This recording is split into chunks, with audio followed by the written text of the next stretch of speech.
Hello बच्चों, इस हम आज करने वाले हैं क्लास 7 ज्योग्राफी का चैप्टर नंबर 1 इन्वायरमेंट। तो चलो स्टार्ट करते हैं। बच्चों, अगर आपको ये जानना पसंद है या आप इस चैप्टर में ये जानेंगे कि हमारे आसपास जितनी भी चीज़ें हैं उसको कहते क्या हैं, वो ज़िंदा है या नहीं है, और वो किस भागों में बटी हुई हैं, हम इसको कैसे डिस्ट्रीब्यूट करते हैं, तो इन सब इतनी सारी चीज़ों में कैसे हम किसको डिस्ट्रीब्यूट करते हैं, किस कैटेगरी में कौन चीज़ें आती हैं, तो ये सब चीज़ें हम जानेंगे इस चैप्टर में। तो बच्चों, इन्वायरमेंट का जो हमारे चैप्टर का नाम है उसका मतलब क्या है? तो इन्वायरमेंट क्या होता है बच्चों? हमारे आसपास जितनी भी चीज़ें हैं, चाहे वो ज़िंदा हो या मरी हुई हो, सब की सब इन्वायरमेंट है, या निर्जीव हो या जीवित हो, लिविंग या फिर नॉन लिविंग हो, सब इन्वायरमेंट है। Environment is our basic life support system. It provides the air we breathe, the water we drink, the food we eat and the land where we live. सब कुछ environment है, जो एक basic support. अगर हमारे पास जहाँ पे हम बैठे हैं वो जगह ही नहीं होगी तो हम बैठेंगे कहाँ? तो हमारी ज़िंदगी का बेसिक सपोर्ट है इन्वायरमेंट। तो बच्चों, यहाँ पे फर्स्ट पेज पे एक कहानी दी गई है, जो कि है, इसमें है क्या कि एक रवि नाम का बच्चा है जो कि अपने स्कूल से स्कूल बहुत बड़े वेकेशन के बाद आता है। होता क्या है, उसका वो देखता है कि एक प्लेग्राउंड था, जो कि एक अकेला प्लेग्राउंड था उसके स्कूल के पास, वो भी खोद दिया गया है। और लोग क्या कह रहे हैं, क्यों खोदा गया है? क्योंकि उस जगह पे एक बड़ी बिल्डिंग बननी है जिसमें बहुत सारे फ्लैट होंगे। तो अब रवि बहुत ही रो रहा है, और उसकी प्रिंसिपल ने भी उसकी असेंबली में कहा कि देखो हमारा इन्वायरमेंट कैसे चेंज हो रहा है, see how our environment is changing, कैसे हमारा इन्वायरमेंट चेंज हो रहा है। तो रवि ने अपनी टीचर से पूछा, ma'am what is environment, environment क्या है? Whatever you see in our surrounding. उसकी टीचर ने कहा कि जो भी तुम अपनी सराउंडिंग में देखते हो सब कुछ इन्वायरमेंट है, जैसे कि मैंने अभी आपको बताया। तो अभी रवि ने लाउड से चिल्लाया कि अभी आप भी शौक हो जाओगे कि आप उसको पता चलेगा कि जितना भी कुछ है सब इन्वायरमेंट है। तो उसने बोला कि बिल्डिंग, मेरे दोस्त, सब कुछ इन्वायरमेंट है। तो उसके टीचर ने क्या बोला, यस। और उसके टीचर ने बोला कि पर इसमें एक दो तरह के होते हैं, एक नेचुरल और एक होता है ह्यूमन मेड, यानी कि जो इंसानों ने बनाया है और जो नेचर ने बनाया है। तो नेचर ने क्या क्या बनाया है बच्चों? ट्री, माउंटेन, ये सब चीज़ें। और ह्यूमन ने क्या बनाया? रोड, क्लॉथ, ये सब चीज़ें बनाई हैं। तो अभी उसकी टीचर ने क्या कहा, लिस्ट बनाने को दो, जिसमें एक ह्यूमन मेड हो और एक नेचुरल हो। तो उसकी लिस्ट बनाई। तो बच्चों, आपके आसपास जितनी भी चीज़ें हैं उनको एक कैटेगरी में लिखो, एक लाइन डालो बीच में और टी-चार्ट बनाओ कि उसमें कौन सी ह्यूमन मेड है और कौन सी मेन मेड है। तो ऐसे, जैसे कि एक लाइन ऐसे ऐसे यहाँ पे लिखो नेचुरल और यहाँ पे ह्यूमन मेड, इससे आप डिस्ट्रीब्यूट कर पाओगे। ऐसे बनाना बच्चों, ओके। अब आगे देखते हैं। इसमें क्या था कि किसी ने पूछा, हाँ, इकबाल ने पूछा था कि हमारा इन्वायरमेंट क्यों चेंज हो रहा है। तो उसकी टीचर ने क्या रिप्लाई किया था कि हम अपनी ज़रूरतों को बढ़ाते जा रहे हैं और उसकी वजह से हम इन्वायरमेंट को अपने हिसाब से मॉडिफाई करते जा रहे हैं। जैसे कि पहले नेचुरल चीज़ें थी सारी, तो हमने इसको मॉडिफाई कर दिया, अपने हिसाब से सड़कें बना दी, इस तरह की चीज़ें कर दी। तो उसी की टीचर ने भी यही बोला। तो अब बच्चों, हमारे इन्वायरमेंट के भी बहुत सारे कंपोनेंट्स होते हैं, भाग एक तरह के, कि हम किस किस तरह से इसको लेते हैं।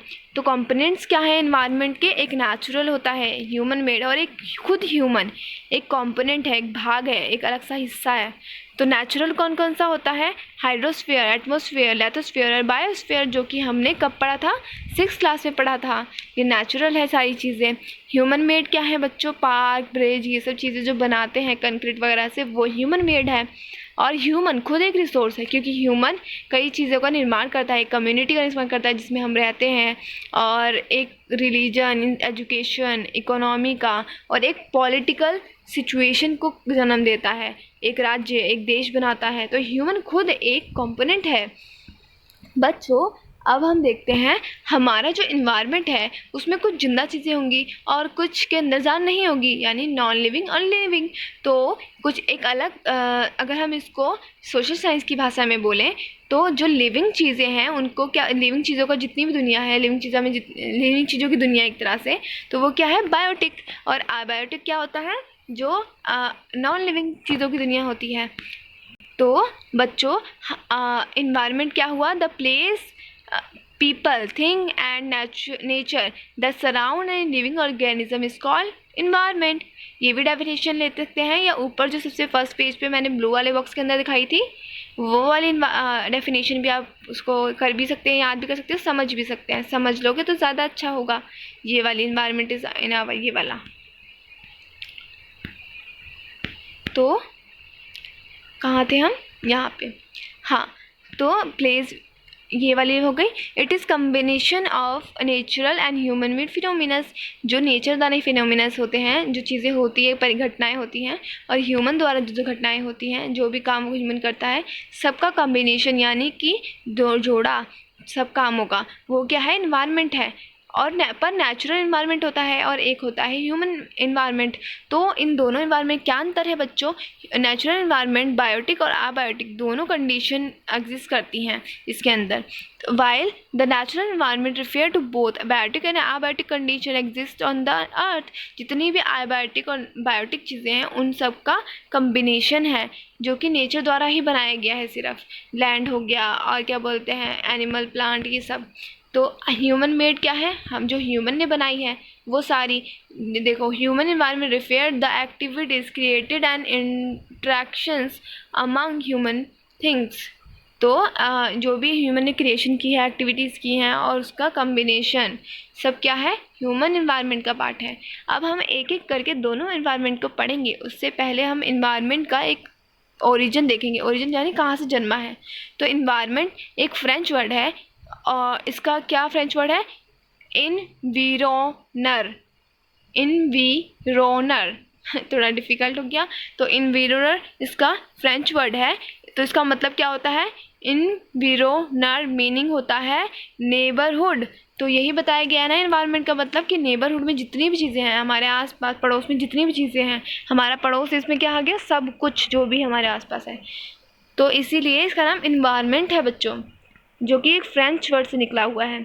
अब हम एक एक इन्वायरमेंट को अलग अलग तरीके से पढ़ेंगे। नेचुरल इन्वायरमेंट को भी, ह्यूमन मेड इन्वायरमेंट को भी। Land, air, plants and animals comprise the natural environment. You are familiar with the meaning of lithosphere, hydrosphere, atmosphere, biosphere. From your previous class, let us learn some more facts about these domains.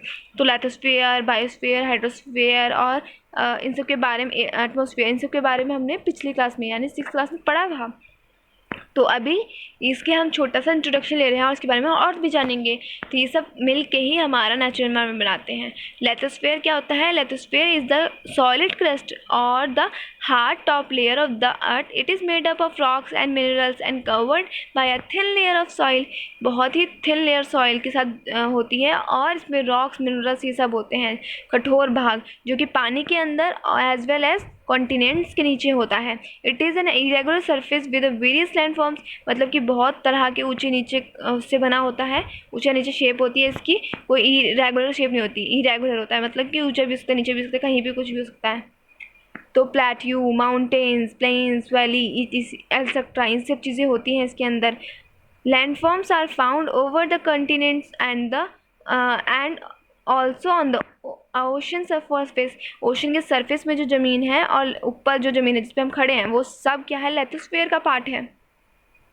Lithosphere is the domain that provides us forests, grasslands for grazing, land for cultivation, agriculture and human settlement. It is also a source of mineral wealth. तो जो हमारा lithosphere है, ये किस चीज़ की जरूरत होता है? पहाड़ों के लिए भी होता है, ग्रास लैंड के लिए भी होता है, फॉरेस्ट, इन सब चीज़ों के लिए, जो भी उसके ऊपर ज़मीन के ऊपर होता है, सब के लिए यही मतलब लिथोस्फीयर ही हेल्प करता है। The domain of water is repair is hydrosphere. आप हाइड्रोस्फीयर के बारे में क्या पढ़ते हैं? जो भी हाइड्रोस्फीयर, पानी की जो जगह है, जो पानी का हिस्सा है धरती पे, वो क्या है हमारा? हाइड्रोस्फीयर। हाइड्रो मतलब पानी होता है बच्चों। तो hydrosphere it comprise various sources of water and different type of water bodies like river, lake, oceans etcetera. तो ये क्या क्या कंप्राइज करता है, क्या क्या लेता है? वाटर में जो, वाटर से जो भी रिलेटेड चीज़ है, रिवर हो गया, ओशन हो गया, जो भी नेचुरल चीज़ें हैं, सबको लेता है। It is essential for our living organisms. ये किसके लिए ज़रूरी है? ये हमारे लिविंग ऑर्गेनिजम्स के लिए बहुत ज़्यादा ज़रूरी है। दैट एटमॉस्फेयर क्या होता है? थिन लेयर ऑफ एयर, यानी कि एयर की पतली सी परत होती है जो कि हमारे पूरे अर्थ को सराउंड करके रखती है। The gravitational force of earth hold the atmosphere around it. तो जो ये हवा है तो ये तो निकल जाएगी अर्थ से, अगर इधर से उड़ेगी तो कहीं पे भी। तो इसीलिए हमारा ग्रेविटेशनल फोर्स, हमारे चुंबक जैसा एक फोर्स है जिसकी वजह से हम भी ज़मीन पे टिके हुए हैं, वही फोर्स इस हवा को भी रोक के रखता है हमारे सराउंडिंग सर्कुलर मैनर में। It protects us from the harmful rays and scorching heat of the अर्थ। बहुत हानिकारक रेस जो सन से आती हैं उनसे और बहुत ही जला देने वाली हीट से हमको क्या प्रोटेक्ट करता है?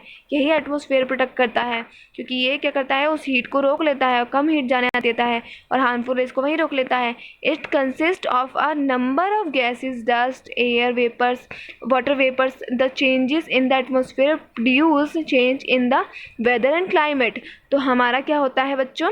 10 पार्टिकल ये सब से बना होता है एटमॉस्फेयर, और इसके अंदर जो भी चेंज होते हैं उसमें क्लाइमेट और वेदर चेंज होता रहता है। अगर इसमें कोई चेंज होगा तो प्लांट एंड एनिमल किंगडम, तो कोई मिनट, हाँ, तो plant and animal kingdom together make biosphere. अब बायोस्फीयर के बारे में हम क्या जान रहे हैं?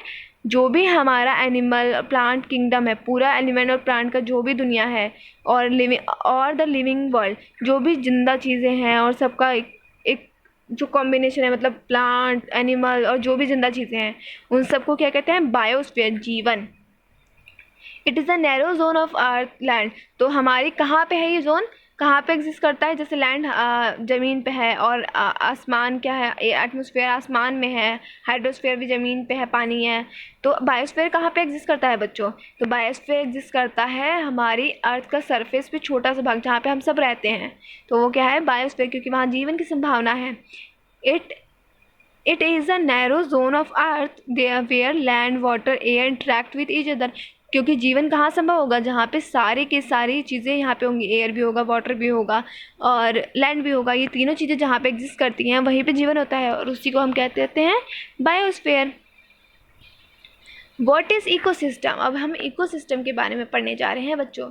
तो ecosystem is a system formed by interactions of all living organisms with each other and the physical and chemical factors on the environment in which they live, all linked by transfer of energy and material। ecosystem क्या होता है बच्चों? एक जगह पे living organism जो आपस में इंट्रैक्शन करती हैं और एक दूसरे से के साथ फिज़िकल मतलब इंट्रैक्शन जो होता है, केमिकल इंट्रैक्शन जो होता है, जो भी वो सब चीज़ों का इंट्रैक्शन जो होता है एनवायरनमेंट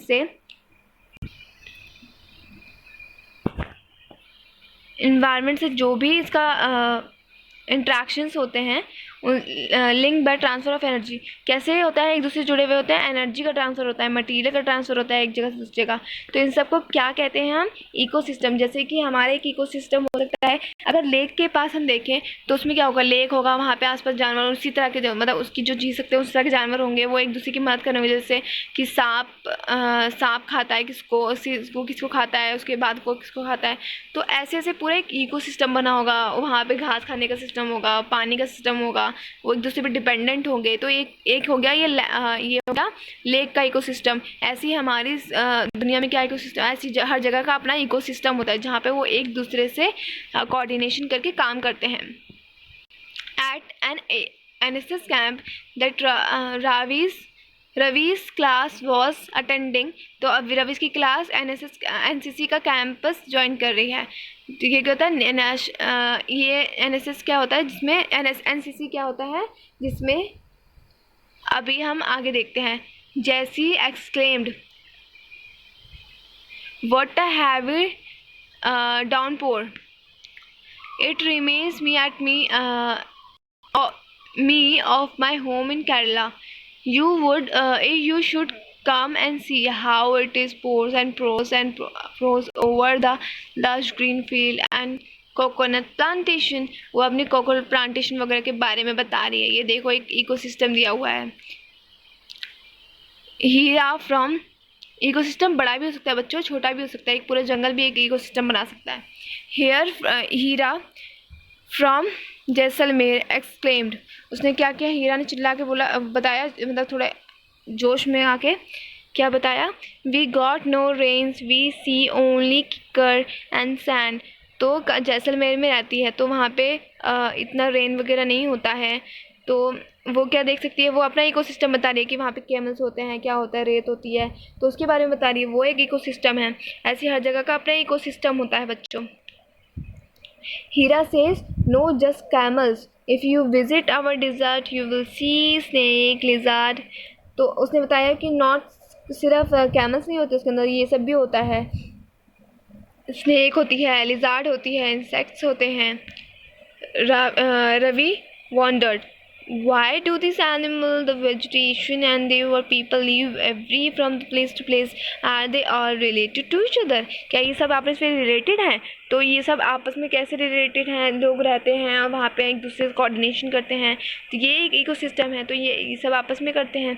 ओ yes very much so, teacher replied, तो टीचर ने बताया कि हाँ ये सब आपस में कोऑर्डिनेशंस करते हैं। All plants animal and human beings depend on their immediate surrounding, often they are also interdependent on each other. This relation between the living organisms as well as relation between the organism and the surrounding from ecosystem, तो क्या ये आपस में dependency होती है, इसकी teacher बता रही हैं कि आपस में depend, all the plants animal, जो भी हमें बताया जा रहा है कि जो प्लांट्स एनिमल जितने भी होते हैं वो अपनी सराउंडिंग से इंटरेक्ट करके जीवन की संभावना क्रिएट करते हैं और आपस में कोऑर्डिनेशन करते हैं, इसे ही इकोसिस्टम कहते हैं। There would be an ecosystem a large rain forest, या तो यहाँ पे जैसे मैंने आपको बताया कि बहुत बड़ा लार्ज रेन फॉरेस्ट हो सकता है, ये अपना इकोसिस्टम बना सकता है। डिजर्ट माउंटेन लेक हो सकती है, छोटा पॉन्ड भी एक इकोसिस्टम हो सकता है। Do you think the park in which Ravi and his friend played form an ecosystem, तो क्या आपको लगता है कि रवि ने जो प्लेग्राउंड की बात कर रहा था वो भी एक इकोसिस्टम हो सकता है? तो बच्चों सोचो, वहाँ पे भी प्लेग्राउंड में कुछ चींटियाँ हो सकती हैं, कुछ जानवर, छोटे छोटे इंसेक्ट्स हो सकते हैं, वो भी आपस में कोऑर्डिनेशन करते होंगे, जो लोग वहाँ जाते होंगे वो भी शायद उसकी हेल्प करते होंगे, तो वो आपस में एक इकोसिस्टम का फॉर्मेशन कर ही रहे होंगे, तो वो भी एक इकोसिस्टम हुआ। On 5 June every year the world environment day is celebrated, ये एक याद रखने वाली चीज़ है बच्चों, 5 जून को हमारा क्या मनाया जाता है, वर्ल्ड इन्वायरमेंट डे मनाया जाता है। तो अब हम पढ़ते हैं ह्यूमन इन्वायरमेंट के बारे में बच्चों। Human being interact with environment and modify the according to their needs, human क्या करते हैं, अपनी ज़रूरतों के हिसाब से इन्वायरमेंट से इंटरेक्ट करते हैं और उसको मॉडिफाई कर देते हैं, बदल देते हैं।